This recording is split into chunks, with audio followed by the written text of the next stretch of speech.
उत्तर प्रदेश के जनपद बरेली के चर्चित सिटी मजिस्ट्रेट अलंकार अग्निहोत्री आज जनपद मुरादाबाद पीतल नगरी पहुंचे और वहां पर ब्राह्मण समाज से उन्होंने मुलाकात की। प्रेस से वार्ता करते हुए भाजपा पर भी उन्होंने तंज कसा और जो जनप्रतिनिधि हैं उनके ऊपर भी कई सवाल या निशान खड़े किए। वहीं यूजीसी बिल और ब्राह्मण समाज की अभद्रता को लेकर उन्होंने दिया था इस्तीफा।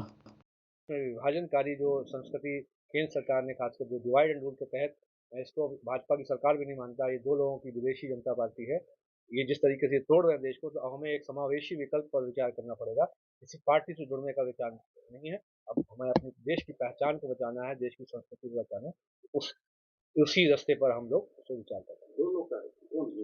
जो हमारे देश में जो पहले जैसे जब अंग्रेजों के समय ईस्ट इंडिया कंपनी हुआ करती थी, इस समय देश में जो है केंद्र सरकार में वेस्ट इंडिया कंपनी चल रही है, जिसके जो सीईओ के रूप में हमारे प्रधानमंत्री जी हैं, जो मोदी जी काम कर रहे हैं, और उसके एमडी मैनेजिंग डायरेक्टर के रूप में अमित शाह जी काम कर रहे हैं। ये जो दो लोगों की ऑपरेटिव कंपनी है, ये जो देश का जो तंत्र है, जो केंद्र सरकार का सीबीआई, ईडी और इनकम टैक्स, इसके माध्यम से पूरे देश के सीएम से लेकर एमपी एमएलए सभी को अपने शिकंजे में कस के रखे हुए हैं। इसीलिए आप देख रहे हो कि माननीय हमारे जनप्रतिनिधि हैं, बहुत ही सीनियर जनप्रतिनिधि कलराज मिश्र जी ने 29 तारीख को बोला था कि यूजीसी रेगुलेशन असंवैधानिक है।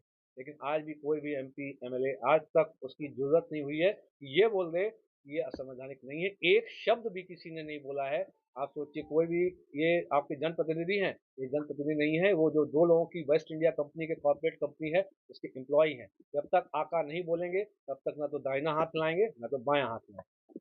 प्रदेश में एक योगी सरकार चला रही है, आपका अपना नजरिया क्या है अग्निहोत्री जी में? मैंने योगी जी के लिए क्यों मैंने अपना प्रथम, जब मैंने इस्तीफा दिया था उससे प्रथम बिंदु ही इस पर दिया था कि जो हमारे शंकराचार्य जी महाराज थे, उनको जब वहाँ पे उनके बटुक शिष्य माघ मेला स्नान में गए थे मौनी अमावस्या के दिन, उनके बटुक शिष्यों को जो चोटी घसीट के स्थानीय प्रशासन ने जो पीटा था, बिना किसी, जब वहाँ कोई जो जबरदस्ती भी कोई नहीं कर रहा था, जबरदस्ती जाके धक्का दे के पहले नीचे गिराया कि पीटा गया। हमारी उसी दिन मैंने राज्य सरकार को बोला था अपना कि ये मेरा एक बिंदु है जिसके कारण मैं इस्तीफा दे रहा हूँ।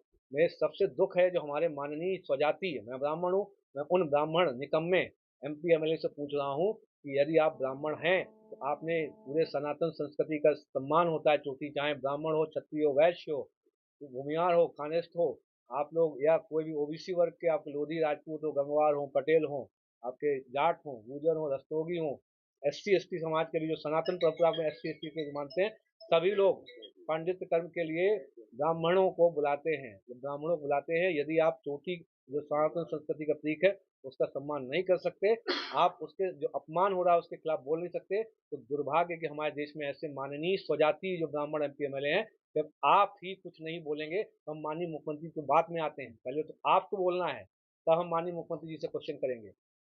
ऑप्शन क्या है अगर ऑप्शन देखिए, देश में जिस तरीके से केंद्र सरकार ने जिस तरीके से जो विचारधारा लाई है, डिवाइड एंड रूल, ये लोग कंटिन्यूस जो है सिर्फ सत्ता में बने रहने के लिए, हमें आपसे इनका कोई मतलब नहीं, हमें आपको एक मशीन की तरह ट्रीट करते हैं। इनके पास 100-200 करोड़ रुपए की जो बजट इनके पास होता है, बहुत विभिन्न सशक्त एनालिटिक्स की कंपनी होती है, उनको हायर करते हैं। क्या स्टेटमेंट बोलने से क्या हमारे वोट बैंक, क्या हमारे सीट का जीतने का प्रतिशत बढ़ता है, इन्हें ये नहीं मतलब है कि देश का भविष्य का क्या ये बंटाधार करके जाएंगे, नरक में छोड़ के जाएंगे, इन्हें इससे मतलब नहीं है। अब हम लोग एक समावेशी प्रक्रिया के साथ सभी राजनीतिक दलों, हमको बैठना पड़ेगा, साथ में सोचना पड़ेगा अगले 20 सालों तक देश को कैसे ले जाना है। तो एक तरीके से अब हमें अपनी पहचान के साथ, एक पहचान के साथ, कोलैबोरेशन के साथ सभी जो दल हैं उनके साथ बैठ के हम आगे विचार करेंगे। पार्टी संभालने की जरूरत है, ऐसी स्थिति में कहते हैं नया विकल्प जो उस पे भी विचार, उस पे देखिए सभी विचारों पे जो है काम होगा। खासकर जिस तरीके से जो छद्म सनातनी पार्टी जो है, जो दिल्ली से जो अब केंद्रित हो रही है, ये कोई सनातनी पार्टी नहीं है। देश में विभिन्न राज्यों में, अभी अपने राज्यों में अनेक हिंदू सम्मेलन हो रहे हैं। जरा बुलाइए, हिंदुओं को बुलाइए और पूछिए और यूजीसी जो रेगुलेशन पे क्या इनका व्यू है। देश में ये छद्म लोग तुरंत इन्होंने चालू कर दिया, जब लगा इतना विरोध हो रहा है, इस पे बात नहीं करेंगे, एससी एसटी पे जो फर्जी मुकदमों की बात नहीं करेंगे, और देश को बढ़िया नाच गाना दिखाएंगे, देखो कितना देश में अच्छा चल रहा है। अरे पूरा देश यहाँ रो रहा है, सड़कों पे आ चुका है। पहली बार आपने देखा होगा, मिडिल ईस्ट में आपने देखा होगा ऐसा होता होगा, लेकिन पूरे देश में ऐसा हो रहा है। पहली बार प्रधानमंत्री और गृह मंत्री के कटआउट पे जूते की माला चढ़ा के उसमें कालिक पोत के जूतों से पीटा पीटा जा रहा है। इससे समझिए आपका देश का, अपने पूर्ण भारत की आत्मा पे जो है आपने चोट पहुंचाई है, आपका जनाजा खत्म हो चुका है।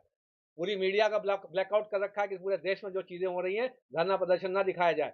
अभी 7 तारीख को देश में कम से कम 5,000 लोगों को हाउस अरेस्ट किया गया है, जो सनातन स्वाभिमान यात्रा हम लोगों ने प्रायोजित की थी। आज भी जहां जहां से भी लोग जा रहे हैं धरना प्रदर्शन के, सबको हाउस अरेस्ट किया जा रहा है। आप विद्रोह को एक समय तक रोक सकते हैं, एक समय के बाद आप नहीं रोक पाएंगे। मुझे ऐसा प्रतीत होता है, जो बजरंगबली ऐसा बता रहे हैं कि ये लोग जल्द ही यहाँ, या तो जो केंद्र सरकार के जो 2 लोग ही हैं जो हैं, माननीय प्रधानमंत्री जी और माननीय जो गृह मंत्री जी। आप सोचिए, एक गुजराती सरदार पटेल जी ने पूरे देश को 562 रियासतों को एक किया था। ये 2 गुजराती पता नहीं देश से कौन सा बदला लेने आए हैं, सभी को छिन्न भिन्न करके जाएंगे। कितना समय बचा है इनके जीवन का, आप बताइए, 5 साल 10 साल, लेकिन ये देश को अपनी सिर्फ सत्ता, सुख भोग और कितना देश का पैसा, जो राज्यों का पैसा, विभिन्न जो राज्यों में स्कीम चल रही है, बजट चल रहा है, उसका कैसे 10 से 30% कैसे गुजरात में शिफ्ट कर दें, इसी पे इनका ध्यान लगा होगा। पानी की टंकी आप सोचिए फट रही है, आप कहीं भी, सबसे पहले टंकी फटी थी लखीमपुर खीरी में, पानी भरा फट गया, टंकी फट गई। आप देख रहे हो जल शक्ति मंत्री और ब्रजभूषण सिंह राजपूत पब्लिकली लड़ाई हो रही है एक दूसरे में, हाथापाई की नौबत आ रही है। ये क्यों आ रही है? क्योंकि देश का जो पैसा, इस स्कीम का पैसा ज्यादातर लुट चुका है। ये सब कॉन्ट्रैक्टिंग एक टेक्निक होती है मनी लॉन्ड्रिंग करने की, जिसमें कि बजट एक ठेका किसी एक कंपनी को दिया जाता है और वो एक हिस्सा लेके निकल लेता है और 30 से 40% कट लेके दूसरे को शिफ्ट कर देता है। अब तुम जानो, तुम्हारा काम जाने। पैसा जब लुट चुका है, शिफ्ट हो चुका है, इसीलिए पूरे राज्य भर में जल जीवन मिशन में देख रहे होंगे पानी की टंकी हालत बेहाल है। उस पर कोई बात नहीं करेंगे हिंदू सम्मेलनों में। तो ये फर्जी जो हिंदू सम्मेलन जिस तरह का आयोजित है, मुझे उनसे अनुरोध है, जरा वास्तविक स्थिति को समझिए। इस समय देश में जनाधार आपका खत्म हो चुका है। आज चुनाव केंद्र सरकार में हो जाएंगे, आपको 0 सीट मिलेंगी पूरे देश की, मैं आपको बता रहा हूँ। कांग्रेस